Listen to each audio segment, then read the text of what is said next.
Welcome to Habits of a Whole Heart. My name is Arnie Herz, and this podcast is part of the Humanity Matters podcast series on hmTv. And last week, Humanity Matters reached its 500th episode, and it happened to be my 44th episode that I did on Habits of a Whole Heart.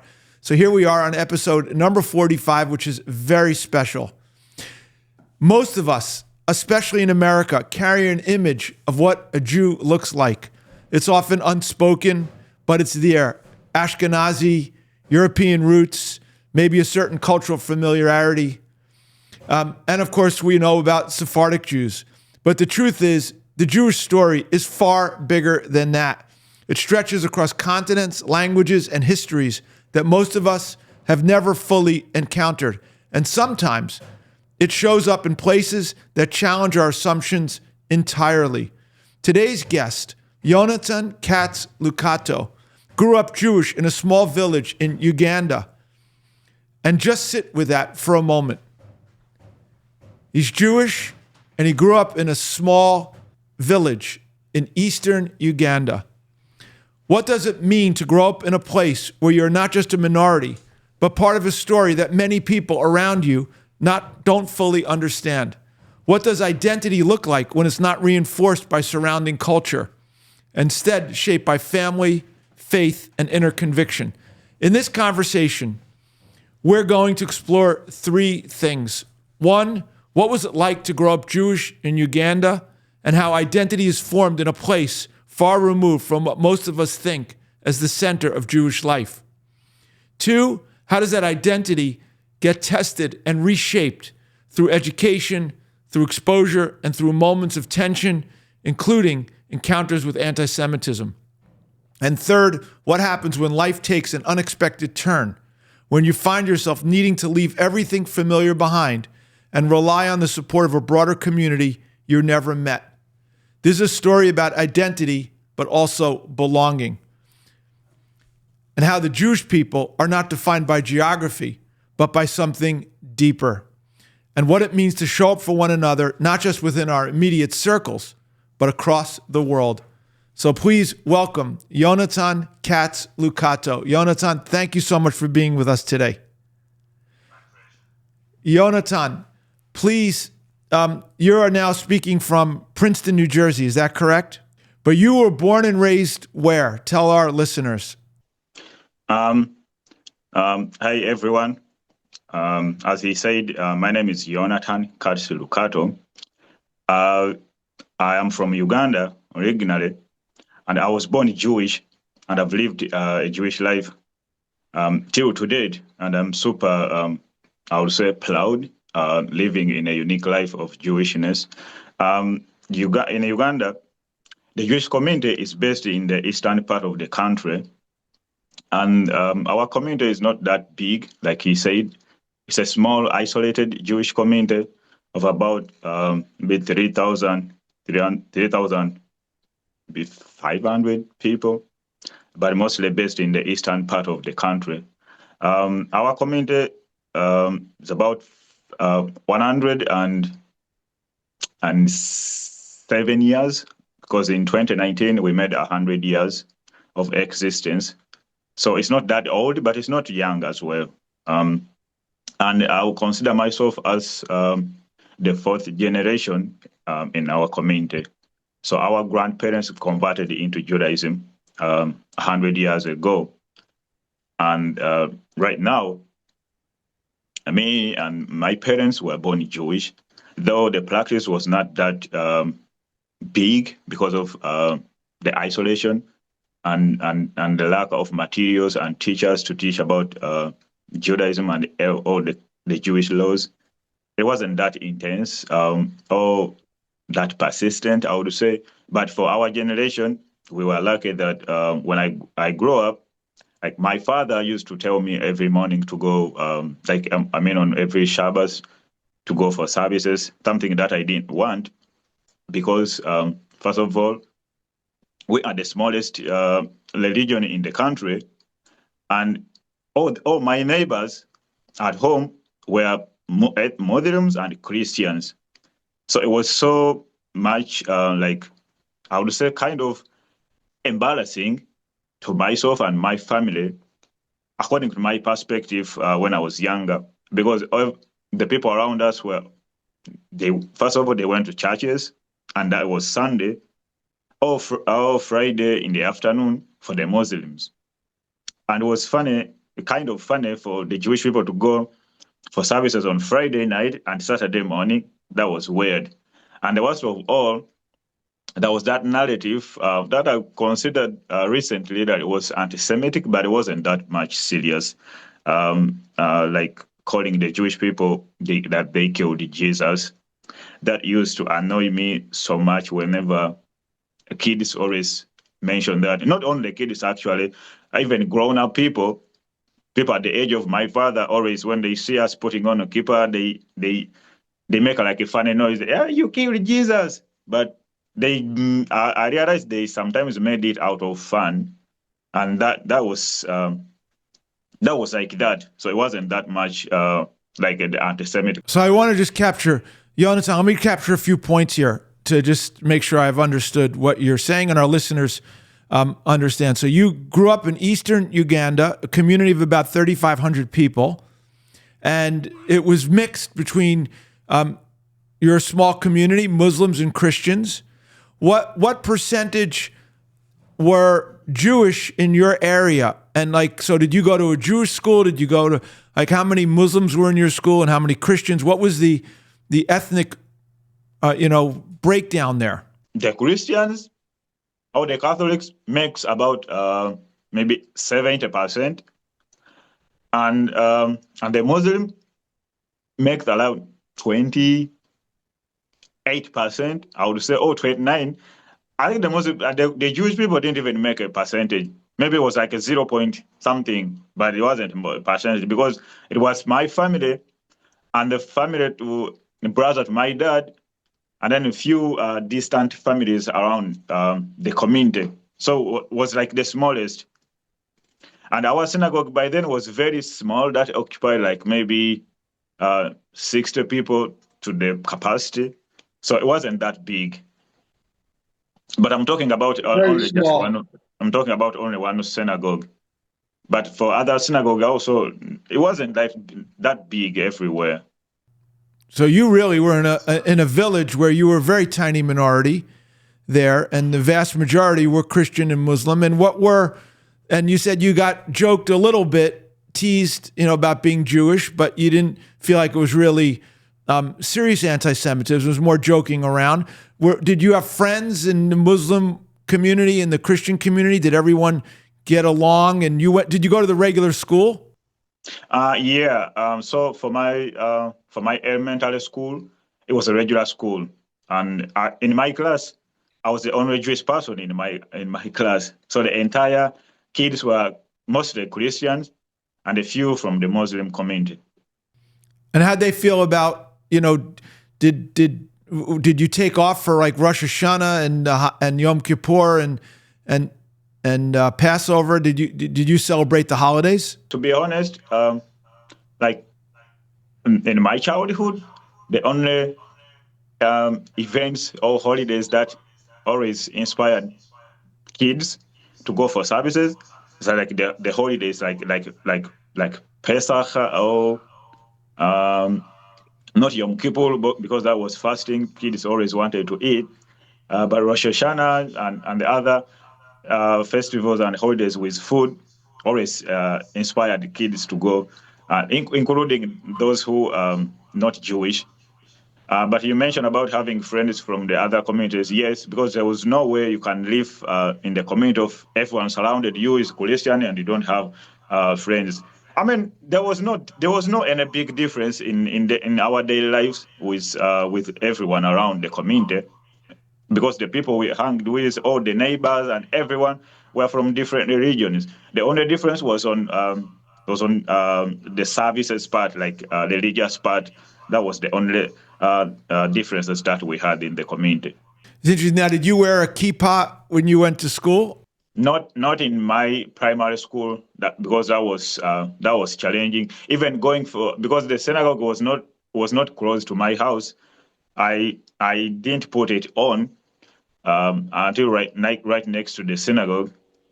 But at home, we used to put it on. But walking on the way to go to the synagogue, I did not. My dad used to put on all the time, and one of my brother used to put it on all the time. Because it was like it was very stubborn. It was like it was aggressive than me. So whoever tries to talk to him negatively about the crowd, he always wanted to fight them, and they feared him for that. But me, whenever I see someone laughing at me, like laughing at my identity, there's a way I felt small, so I didn't put on my kippah during my primary school. But for the high school, I put it on whenever I wanted. And the high school was also a mixed school too? No, I went to a Jewish high school. So that was understanding. So we had so many kids from different Jewish communities who always came to the high school, and there was Judaica and Hebrew studies, and the synagogue was right there. It's a community high school. It's right in the Jewish community, so that was okay. I was fine. And how far was that from your home? Did you live there, or did you have to commute every day? No, it was very far. It was like it's like 85 kilometers away from my house. So I went and stayed there. It's a boarding school. It was a Jewish boarding school. Yeah, but it was still mixed up. It's Jewish. It's on a Jewish foundation, but the students are from all communities, the Christians and the Muslims. So they all joined the school. And for the religious studies, sometimes it was funny because for the Hebrew classes and Judaica, we had Christians and Muslim students, and they sometimes performed much better than the Jewish kids. That was so interesting at some point. That's fascinating. So you're saying in the Jewish boarding school you went to, there was Jews, Christians, and Muslims. It was open to everyone. And that you're saying that the Christians and the Muslims actually did a better job understanding and studying the Judaism parts of it than the Jewish kids. That's interesting. Sounds like there was a tremendous amount of curiosity. You know, one of the things is, and I traveled to Berlin, I understood also that there's a lot of Jewish schools in Berlin, and many of the kids going, in fact, the majority of kids going are not Jewish, and that they're seen as like elite schools, and the parents, whether they're Muslim or Christian or secular, want their kids to go to the Jewish school. It sounds like it's somewhat similar here. What percentage of the kids at the school, your high school, were Jewish? So during my time, the high school had about 400 kids, and the Jewish people, the Jewish kids were 180. 180 out of 400. So more than half of the kids at the school were not Jewish. Yes, exactly. And it sounds like growing up in your village and then, of course, in the school, that there was a lot of, if I'm understanding correctly, peaceful coexistence and friendship among all different peoples, and that everyone respected other people's religions. There was some joking around, but everyone got along, and it was, and a lot of curiosity. People were very curious about Judaism, and in some ways you stood out because it was a little bit unusual. Did I understand that correctly? Right, that's true.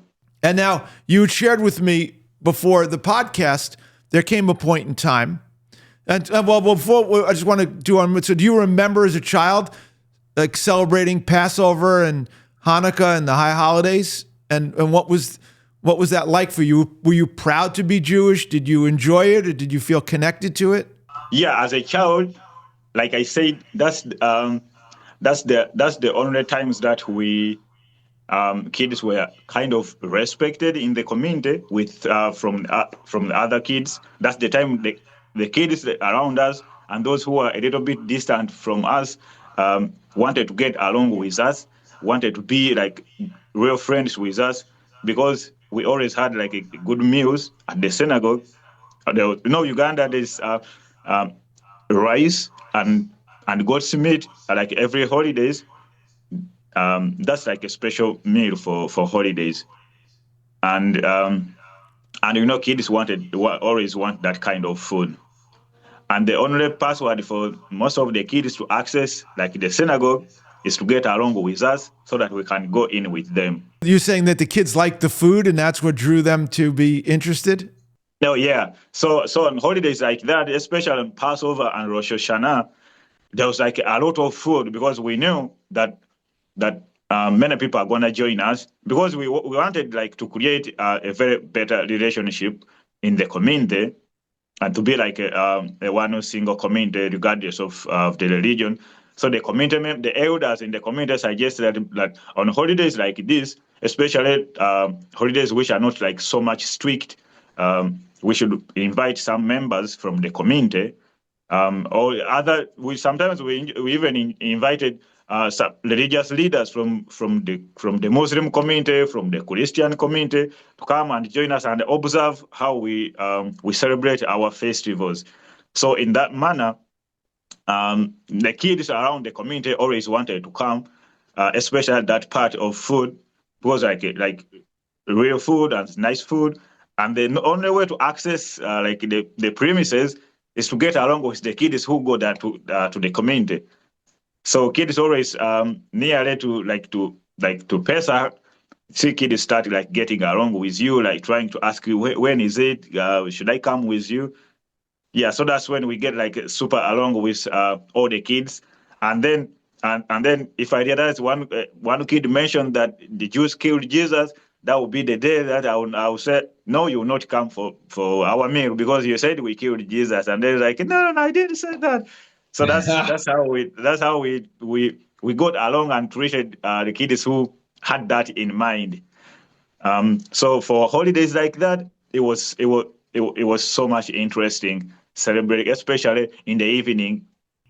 So it sounds like it was like such a great example of coexistence, mutual respect, appreciation, and how food really was, as a child at least, was what made you popular and unique and got your friends to want to be to be able to hang out with you and come get invited to the meals. And sounds like a very beautiful story.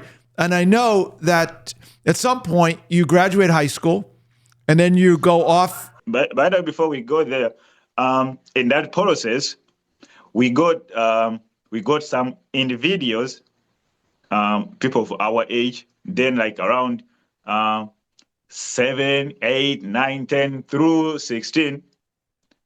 Some kids decide, like you find one kid from a random Christian community, a random Muslim community, deciding that I am going to be conducting my services in the Jewish community, in the synagogue. And up to now, they have families in the community, but they started when they were younger with us. And then they converted, but their entire families are like Christians or like Muslims, but you find like only one individual is Jewish, but it started up like that. So that's how the community sometimes keeps on growing, because we get like one single individual who come and join the community like that. Wow, thank you for sharing that. So, and I'm cognizant of the time for our episode, so I want to cover 2 other topics with you. At some point in time, you graduate high school and you go off to Kampala, the capital, and you go to university. And things start changing there for you. And so I want to talk a little bit about that. I want to talk about your summer experience at camp, because that's what really opened the doorway for you to come to the United States. And so tell me a little bit about camp situation. When did you start going to camp and how did you find out about it? And tell us about that.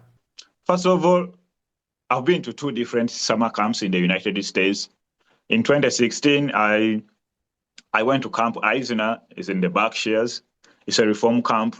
It was everything was super new for me. I didn't have any experience of interacting with in a community of only Jewish people, only small kids, because I had never spoken that much English, especially with small kids who like speak very fast as if they're like eating something.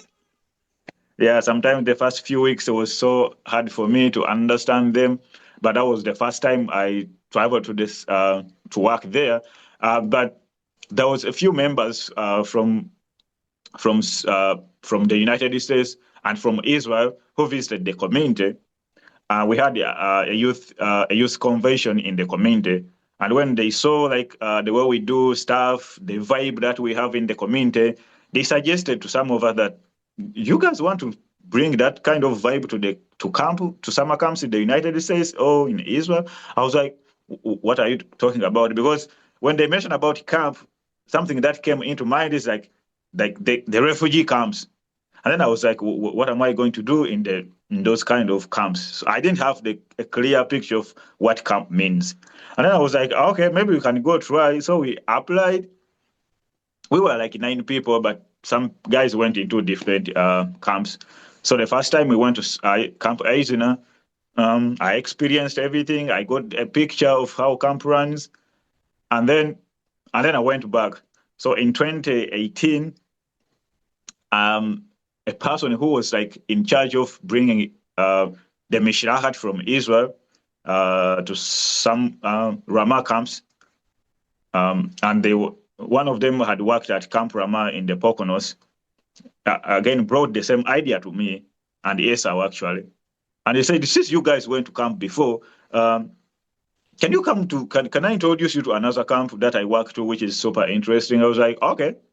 So he introduced us to Camp Ramah in the Poconos. They spoke to us and was like, they got so much interested in us, and the processed and went to summer camp in the Poconos, which became like a family until now. That's great. So this becomes like family, and now this becomes important because you go to college in Kampala and you get involved in politics.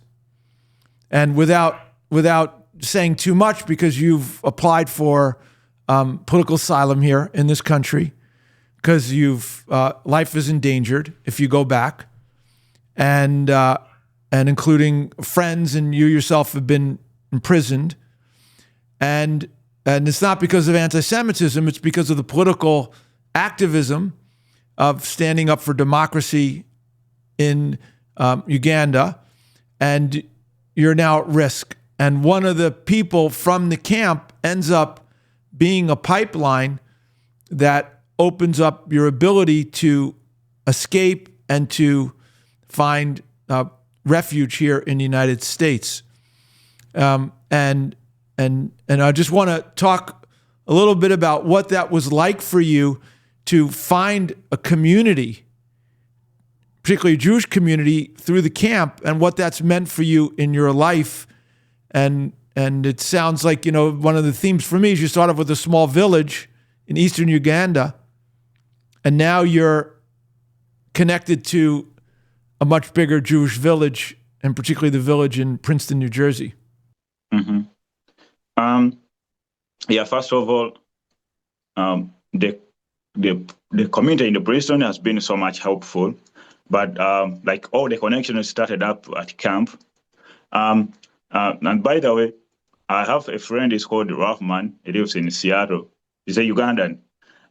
He made a song one time and said, it's so wonderful when two Jews meet, and it's more wonderful when brothers and sisters meet. It was a nice song, but I realized that song when we moved to Princeton. When we were at camp, one of the parents of the kids who go to Camp Ramah are from Princeton, and when they had come for a visitation with their kids, one of them is a lawyer, is a human rights lawyer, and he was studying about the situations in Africa and in Uganda in particular. And when he saw us and he realized we were from Uganda, he got along with us and asked us some few questions. And we remained in touch and in connection about the situation is in Uganda and everything. So I don't want to go so much deeper about it, how we connected, but that's how we got along with the Princeton community. So when we realized we are in trouble in Uganda, he made sure that he contacted the camp, the administration, which had already become family with us because of the work the job we did there. So they were so much interested in helping us in getting us to the United States and giving us what we might need to stay. So that's how we connected up and ended up in Princeton. And while the first time in Princeton, we went. They took us into a random family, the family that had no any connection with us, the family that had no any background with the African people, but like a random family. And then we landed there, and then in a few hours, things turned into normal. Like I started feeling like I am home, because when we mentioned that we are Jewish people, they asked us like a few questions, and everything that they asked, we knew about it. I play a little bit of the of a guitar, so I had my guitar and I was playing some Jewish songs, and they got so much interested in knowing everything about us, and the connection came right away from deep inside them and us, and we became family. And recently, she mentioned that she doesn't know how we got so much connected. Immediately, they saw us. But then that drives back to the song that I say that it's so wonderful when two Jews meet. Like and to make the matters like so much interesting, like my middle name Katz, and the family that we went through, the lady there is called Lolly Katz. So we had like a mutual name. That makes it so much interesting for the family to get so much closer. And up to now, we are like one family. That's a beautiful concept of one family, and you really see it. It's not just friends. It's not just mutually supporting one another. These are people who you embraced, and they embraced you, and treating you like they're like truly like brothers and sisters and sons and daughters. And it's really the essence of what it means, Am Yisrael Chai, to feel connected, and not just connected, but to, family has your back. And there's just a common understanding, even though you grew up in such a different place with such a different culture in Eastern Uganda. Here you are in Princeton, and there's a essence that binds you there. You're a very special guy. I really appreciate you being on the podcast. I wish you best of luck and fortune in your asylum petition. And I'm looking forward to speaking with your dear friend Esau in a moment. And we will hopefully have you back on this podcast very soon, and sending you all of our best. And I know Passover's coming up next week, so wishing you a Zisen Passover and a very meaningful season of liberation.